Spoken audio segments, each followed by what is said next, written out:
All right, we've got some breaking news to get to. We do have a ruling on a major Supreme Court case. I want to bring in CBS News chief legal correspondent Jan Crawford.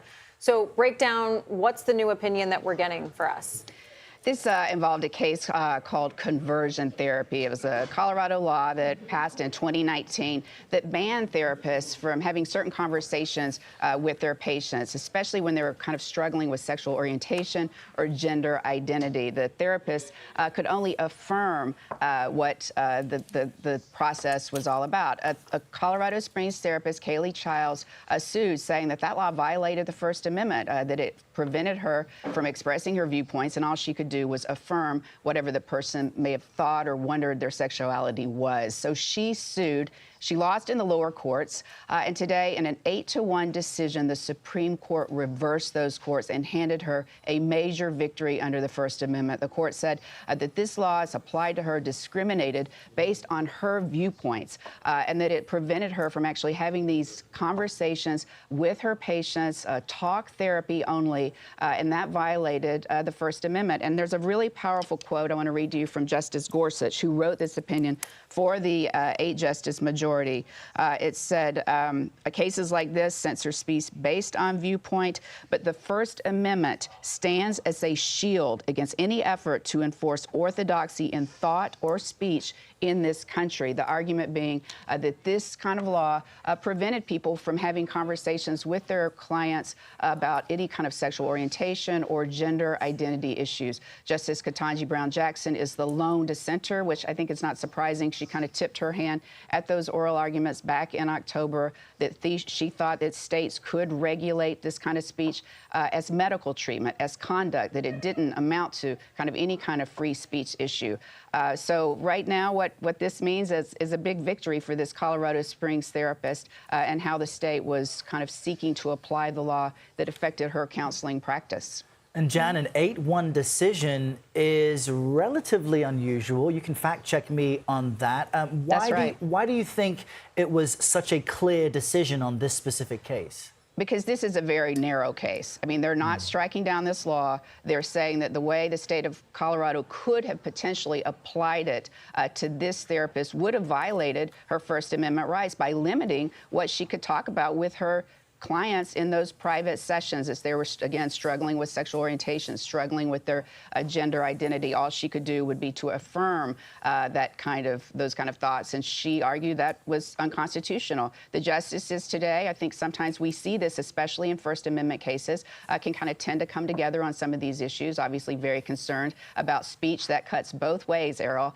You know, liberals and conservatives can see the impact when you're trying to suppress speech and how that can have an impact on the greater discourse. So we'll get through the dissent, but based on the arguments, Justice Jackson was, again, very concerned that this was just conduct and that states could regulate it and that not being able to do so could cause some real harm.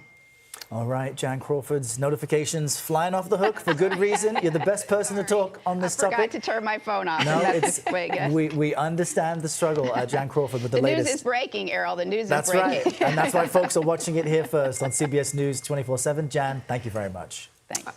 All right, joining us from LA this morning is CBS News legal contributor Jessica Levinson. So, you know, we just were talking with Jan. Errol mentioned it's an 8-1 decision. This was really about the First Amendment, sort of that narrow piece of this at the heart of this case. So break down, what's the significance of this? So I just want to echo everything Jan said. Yes, yes, yes. When it comes to this case, the biggest decision that the court made is that we're talking about speech, not conduct. That puts us into an entirely different framework when it comes to the First Amendment. It means we're really worried about the government regulating us. Now, once we decide, yes, we're talking in this case about this Colorado law, about speech, what type of speech, what type of regulation on speech are we talking about? The worst type of regulation, meaning the one we're most worried about, it's not just regulating the subject matter of what we're talking about, which is bad enough, but the court, by an 8-1 majority, says we're talking about the viewpoint of what people are saying. That is what we are most concerned about when it comes to regulating speech. And that's why I think Jan was so right to point out many of these cases break down in ways that are sometimes unusual. And frankly, sometimes you see the court much more united than you might expect. So what we have is a court who thinks that this particular law limits not just the subject matter people can talk about, but the view they can express. Again, this is where historically the First Amendment is the most robust. That's why we have almost every justice saying, apply a higher level of scrutiny. Go back lower courts as applied to this woman and apply the highest level of scrutiny that you can use. And we should be clear that that is almost always fatal to a regulation. Once you really use strict scrutiny, it is extremely rare for any law to satisfy that. The one instance I'm thinking about are limitations on basically electioneering outside of polling places and ballot boxes. And so just to summarize for our viewers, Jessica, who may not be aware of the case or the issue, Colorado had banned conversion therapy, which aims to convert someone's sexual orientation or gender identity when the patient is a minor. So it limited certain conversations between therapists and patients. So now with this decision, what happens to that? So, Errol, thank you for, again, summarizing what we're actually talking about as I'm diving into First Amendment and the different tests that we use. So what this means is that anybody who is similarly situated to this plaintiff will be able to say, as applied to me, this law can only work if it survives strict scrutiny. And I think it's very unlikely that laws will be able to survive strict scrutiny. Or maybe, frankly, more simply put, I do not think that this law and similar laws, because this is a First Amendment decision, so it applies across the country, I don't think similar laws will be able to be in place when it comes to this situation of somebody coming to a therapist to talk about so-called conversion therapy. I think this will essentially wipe out those laws, again, in these situations. All right, important context. Jessica Levinson, thank you so much for joining us and breaking down this breaking news. Thank you, Jessica. All right, CBS News legal reporter Katrina Kaufman has more from right here in the CBS Broadcast Center. So we've been talking about this as 8-1, right? So there was one dissent that came from Justice Jackson. Can you break down for us why? That's right. And I want to reiterate everything that Jessica and Jan said, but it is very interesting to look at this split. And just to explain it a little bit, the core issue here was, is this First Amendment right? This speech that goes on during these talk therapy sessions about conversion therapy, or was this Colorado law banning the discussion of conversion therapy, regulating professional conduct? Now, 8 of the justices decided that this was viewpoint discrimination, that this was a violation of the First Amendment, as you were just talking about with Jessica. But Justice Jackson feels otherwise. She says that the majority is failing to appreciate the crucial context of this. She said that no one disputes that conversion therapy is harmful, and she talks in this dissent about how no one also disputes that Colorado has the power to regulate medical treatment. So her whole issue here is that conversion therapy is harmful, and she clearly views it as a regulation of a medical treatment, as opposed to this First Amendment view that the rest of the court took here. Please. All right, Katrina, really appreciate that. We want to stay on this piece about dissent. I want to go back to Jan Crawford. Jan, you've been listening to Justice Jackson. She's actually speaking right now, I think, about the dissent. Can you give a little bit more color on what you're hearing? Yeah, we're hearing from our colleague Melissa Quinn, who is at the Supreme Court right now to get this decision, that Justice Jackson is summarizing her dissent from the bench, and that is extremely unusual. Rarely do justices summarize their dissents from the bench. It has to be typically a much more significant case than this one, and one where there is much sharper divide.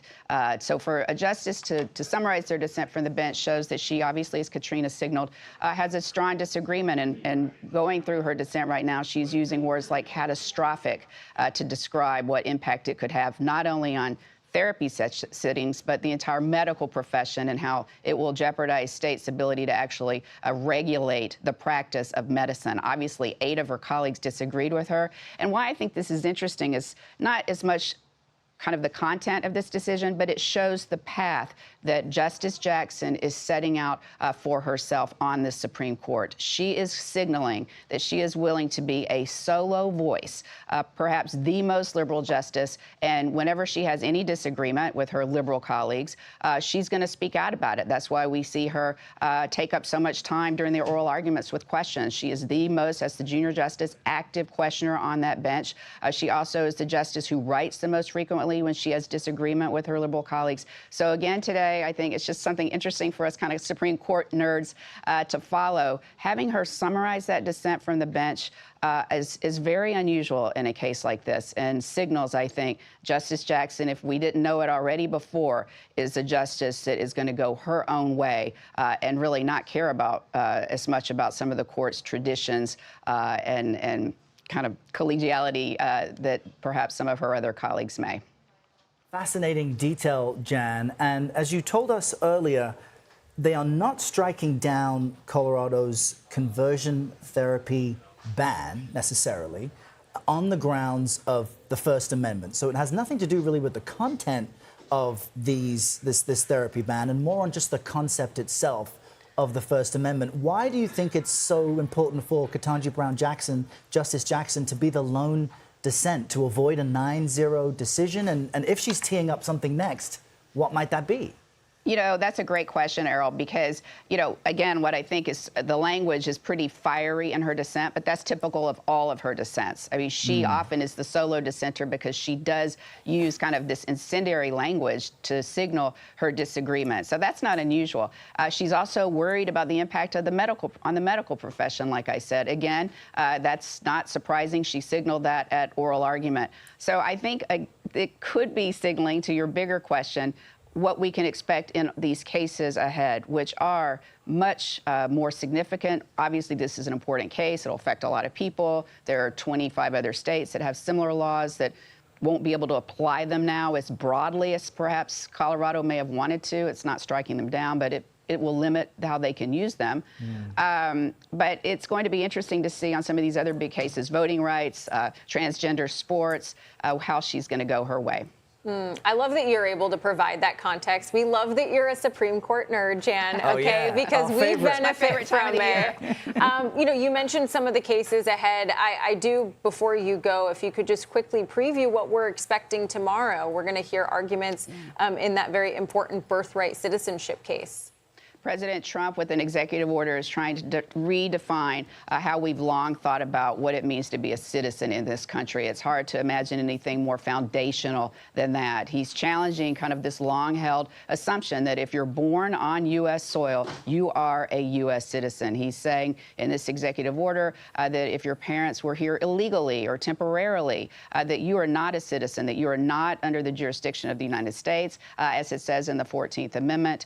And that would be, I think, as we can all recognize, a pretty revolutionary change. And I will be very surprised if these justices go along with it. We will see more tomorrow. You can often get an idea of how the court's going to rule, like in this case today, based on the questions that the justices ask. So I'm really excited to see what we're going to hear from those justices tomorrow when the Trump administration starts making these arguments in that majestic courtroom starting in the morning at 10 o'clock. Yeah, it's all so fascinating. We'll let you address those dozens of texts and calls that have just come across your device. Jan, thank you so much. Our thanks to Jan, Jessica, and Katrina.